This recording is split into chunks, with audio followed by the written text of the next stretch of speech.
A few people tried to stop passing cars on the highway, just because they thought it was exciting. Despite his friends' warnings, Teddy still stood in place. At the last moment, Jesse rushed over and pushed Teddy away. Everyone was worried, but Teddy only felt the thrill. Just then, a car suddenly rushed out. In order to avoid hitting them, the car crashed into the guardrail. The 5 young people were shocked, realizing they had caused big trouble. The car got stuck on the edge of the cliff, and they hurried to pull it back. The driver was already unconscious, and the car was slowly tilting toward the cliff. The door was jammed and couldn't be opened, so they held onto the rear end to stop the car from falling. The car kept sliding down, and the driver instinctively grabbed Teddy's clothes. Terrified, Teddy shook him off, but in the end, the car still fell. The 5 panicked, never expecting their thrill-seeking to end in disaster. Someone suggested calling the police, but Lucy immediately refused. She had a criminal record, and reporting it would ruin her life. Teddy came back and told everyone his father. The mayor would handle it. The police were already on the way, and all they had to do was leave. But Lucy broke down emotionally. She didn't want her life destroyed.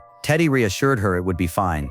They just needed to get out of there. Ava helplessly watched the others leave, and in the end, she had no choice but to follow. They grew uneasy as they saw a police car pass by. Back at the villa, they agreed to pretend nothing had happened, and each promised never to tell anyone. But Ava's conscience tormented her. Yet under the pressure of her friends, she finally made the promise too. A year passed, and their lives seemed to return to normal. But when Danica got engaged, Ava returned to town. Danica had many friends, and that day she received countless gifts. Strangely, one of them was a letter. Curious, she opened it, and was shocked to read, "I know what you did last summer." Danica immediately thought of the accident from last year. Panic rose inside her, but with her family and friends around, she had to pretend to stay calm. Later, she pulled aside everyone who was there that night, and showed them the letter. Her first suspicion was Teddy. They had been a couple but broke up, and now with her about to marry, she thought maybe he wanted revenge by scaring her. To figure it out, the group went to confront Teddy. Teddy wanted no part in it, and drove them away. That night, something happened at Danica's home. While she was in the bath, her fiancé was attacked. A man in black broke in. Even as her fiancé begged for help, Danica, wearing headphones, heard nothing.